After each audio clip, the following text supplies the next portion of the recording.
Hola, ¿qué tal amigos de Mundo X? El día de hoy nos trasladamos a Nueva York, donde un dominicano inventaría un producto que revolucionaría el mundo y crearía una de las epidemias más impresionantes que sucedieron en la Unión Americana. Nos referimos a Santiago Luis Polanco, mejor conocido en el bajo mundo como Yayo, el inventor del crack. Viví por mi pensar y por mi manera de actuar. Todo lo que quería yo mismo lo tenía que alcanzar y fui escalando. Y esto más me estaba gustando, hasta que sin darme cuenta yo me convertí en un capo, conocido por tu bloque, querido y respetado. Yo encontré bien inconforme, pero vaya, hay que superarlo. La admiración de mi familia, que no sabía en cuáles pasó mi nariz. Yayo es el nombre en el bajo mundo que tiene Santiago Luis Polanco Rodríguez, quien nació en 1961 y es un narco a quien se le adjudica haber inventado el crack y ser el primer distribuidor en masa de una de las drogas más peligrosas y populares que inundaron las calles de Estados Unidos entre 1980 y 1990. Así lo confirman los oficiales del Drugs Enforcement Administration, la DEA, quienes aún estudian su caso. Yayo tiene en su perfil ser un delincuente frío, calculador y disciplinado. Se dice que él fue quien organizó el negocio callejero de venta de drogas, agrupando una banda de delincuentes dominicanos que estaban divididos y cada quien por su cuenta, volviéndolos una organización llamada los Wild Cowboys, quienes a su vez hicieron negocios con jamaiquinos y morenos americanos, volviendo así su organización en un imperio líder en el tráfico de drogas. Los de las tres letras comentaron en su momento que el Yayo era el narcotraficante con más dinero en Estados Unidos. Se cree que sus comienzos en el crimen fueron como serán narrados en este relato. Santiago Luis Polanco, mejor conocido como Yayo, quien es originario de la ciudad Corazón, Santiago de los Caballeros, pero sus padres son de San Francisco de Macorís, en República Dominicana. Nació en el 1961, pero emigró desde muy joven a Nueva York y se crió en las calles de Manhattan. Su familia abandonó la República Dominicana y llegó a Estados Unidos buscando el sueño americano, como todos los que llegan, trayendo consigo al pequeño Yayo. Según informa la DEA, en el 1982, Yayo, Santiago Luis Polanco, comenzó a hacer un pequeño grupo de distribución y ventas de droga, a quienes los llamó Wild Cowboys, los vaqueros salvajes en español. El material que despachaban era muy bueno en calidad, y todo esto se hacía afuera de su departamento en la esquina de Audubon y la calle 174. En esta etapa, los oficiales, tanto gringos como de su natal República Dominicana, no tienen con certeza cómo se dieron los hechos y cómo llegó a la invención del crack y posterior distribución, pero tienen tres teorías. La primera cuenta que Yayo le dio la mano a una banda de jamaiquinos a organizarse como banda, y ellos, en agradecimiento, lo invitaron a ser parte de un negocio secreto que ellos tenían, que era el crack, a mediados de 1985, cuando recién llegaba a Los Ángeles, por donde estuvo por corto tiempo buscando suerte. La otra teoría apunta a que el cartel de Medellín lo introdujo, dado que se habían sorprendido con su sistema de trabajo y logística que tenía el Yayo. Supuestamente el cartel lo enseñó a cocinar el crack. Y la teoría más creíble, y la que apuntan las mayorías de los estudiosos del caso, es que estando Yayo de vacaciones en República Dominicana, por casualidad y accidente, dio con la fórmula de hacer el crack, y le dio una dosis a su hermano, quien era adicto, y al ver el super subidón que le dio, la nota y el efecto que éste provocaba en el que la usaba, comenzó su creación y posterior distribución. El alucinógeno fue llamado por Yayo Baseballs y los empaquetó en botellitas de cristal selladas con calor, y así comenzó su comercialización. Tenía una estrategia de venta, la cual era los fines de semana tener vendedores apostados en las calles. Para ellos usaban la estrategia del descuento por venta y el pago de comisiones por traer clientes nuevos. A los usuarios rutinarios le entregaban tarjetas de presentación como si fuera una empresa legal, para que los clientes pudieran localizarlo. Yayo se volvió poderoso en Estados Unidos y tenía un imperio al poco tiempo, y formó su base financiera en la República Dominicana. Creó una manera de transportar el dinero de las ganancias hacia la isla del Caribe que era de esta forma: contrataba mujeres de avanzada edad o parejas de ancianos y les pagaba para que viajaran a la República Dominicana con el dinero, producto de la venta de su nuevo narcótico. Las mujeres usaban maletas de doble fondo o se los adherían a su cuerpo, y como eran señoras mayores inofensivas, burlaban las autoridades. También usaban varias casas de cambio y farmacias, bodegas en la zona de Washington Heights para poder lavar las ganancias millonarias, muchas de estas creadas en República Dominicana. Como era su estructura y forma organizativa de cómo Yayo dirigía su empresa del crimen, empleó recursos humanos y empleó a muchos pandilleros en Manhattan, el Bronx, Flatbush y Brooklyn.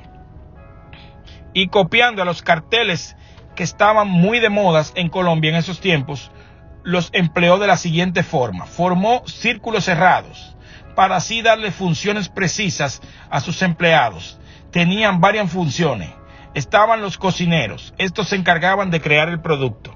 Estaban los empacadores, en su mayoría mujeres desnudas y con poca ropa, que empacaban. No tenían mucha ropa para que no pudieran robarse nada. Otro equipo se encargaba de almacenar y llevar la droga a su destino final. Solo ellos sabían dónde estaba el producto, y los runners finalmente lo llevaban a los puntos de ventas. Tenía un grupo o fuerza de choque formado por matones y pistoleros, que eran los que tenían la tarea de apoderarse de otras zonas que tenían las pandillas más pequeñas o más débiles o falta de valor. Eran pocos pero locos, y utilizaban la intimidación y el asesinato para lograr su objetivo en el área del Bronx, Queens y Brooklyn. También en su sede central, Manhattan. Este grupo era responsable al menos de 5 asesinatos del que se tiene pruebas, pero nunca pudieron incriminarlos. Yayo también contrató y casi todos sus familiares, quienes le ayudaban en diferentes posiciones y crecieron con él. En la empresa estaba su medio hermano, Chiqui. Era el segundo al mando. Cuando Yayo estaba en República Dominicana o en Colombia, Chiqui se quedaba a cargo. Elvis era otro hermano. Este era encargado de crear los clavos para guardar el material. Se le llama clavo a los apartamentos escondites, que por lo general eran en casas de familias o apartamentos de personas normales, matrimonios de personas mayores que no tuvieran nada que ver con sus actividades, y solo él sabía dónde estaban. Y el último era Santiaguito, quien era runner o mensajero dentro de la organización de Yayo. Además, tenía una hermana llamada Dulce Elizabeth, y el ser que le dio la vida, su madre, doña Luisa Ordalina, eran las que le manejaban la contabilidad y el efectivo. La familia completa terminó huyendo de la justicia cuando se armó el lío. La DEA al ataque y su escape hacia Santo Domingo.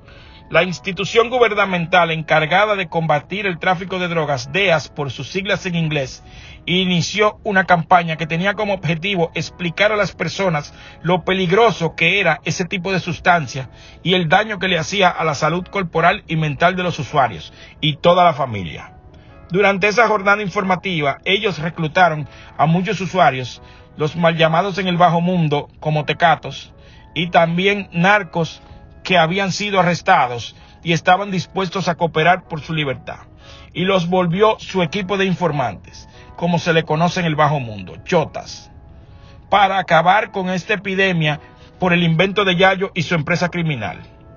El trabajo de las autoridades al poco tiempo dio sus frutos, llegando ellos por información suministrada por los mismos clientes de Yayo hasta el comando central de Yayo, que estaba en el Bronx, específicamente en la calle Webb Avenue y la otra calle 2623 de Sedgwick, en el barrio de Cambridge, en el Bronx. Cuando la ley se tiró en allanamiento a los dos lugares, ellos encontraron muchas evidencias incriminatorias, tales como 100,000 potecitos de cristal vacío para almacenar el material, armas automáticas, máscaras antigas y chalecos antibala, con la sigla de la DEA que parecían originales. Las autoridades creen que los que estaban a cargo de los lugares allanados y de la zona eran unos asociados de Yayo, una banda llamada los Valera Brothers, una banda pequeña pero despiadada a la hora de ejecutar. También estaban los hermanos Bustamante, Julito y su hermano Luis. A Yayo le pasaron causa en 1987 y lo acusaron de 58 cargos por el fiscal general Rudolph Giuliani, quien tiene el mérito de haber sido la persona que se puso las pilas para acabar con las drogas en Nueva York. Y dicen que lo logró. Los cargos de Yayo incluían tráfico de alucinógenos, delito por crimen organizado y lavado de activos. El 3 de julio de 1987 los federales estaban de fiesta porque celebraban la desarticulación de la banda completa de los Wild Cowboys y la caída del gran imperio de Yayo y su empresa criminal, la mayor distribuidora de drogas de Estados Unidos. 29 de los miembros más importantes de la banda fueron hechos presos. Pero la fiesta no fue completa para las autoridades, gracias a que el cabecilla y líder de la banda e inventor del crack escapó para la República Dominicana con un pasaporte falsificado, los famosos machetes. Yayo siguió intocable con todo su dinero y poder, pero un día en una discoteca, en una pelea por una mujer, lo hirieron de un balazo en la pierna y saltó al ojo público. Desde que las autoridades se enteraron, lo pidieron en extradición al gobierno dominicano para que pagara por los delitos que debía en Nueva York. Yayo había caído preso, pero las autoridades dominicanas, después del incidente en la discoteca, el gobierno dominicano le negó el pedido de extradición a Estados Unidos de Yayo, ya que alegaban que Yayo debía pagar por los problemas primero en República Dominicana. Comenta la gente que fue un truco de Yayo con miembros corruptos del gobierno, que por una millonada le fabricaron varios casos a Yayo para así no poder ser extraditado. En la cárcel compró a los guardias, los cuales permitían tener todas las comodidades, desde tener en su celda como una habitación de un hotel 5 estrellas y salir los fines de semana para las discos y eventos especiales con su familia. Pero en la cárcel siguió haciendo de las de él y metiéndose en problemas. Supuestamente se buscó un problema con varios reos de su módulo porque impidió que violaran a una mujer entre varios reos. Estos controlaban la cárcel a pesar de no tener dinero. Armaron un motín e intentaron asesinar a Yayo quemándole la celda, escapando Yayo por la ayuda de los guardias. Lo soltaron en 1992 y en la actualidad está casado con Joanny Candelario y tiene 5 hijos.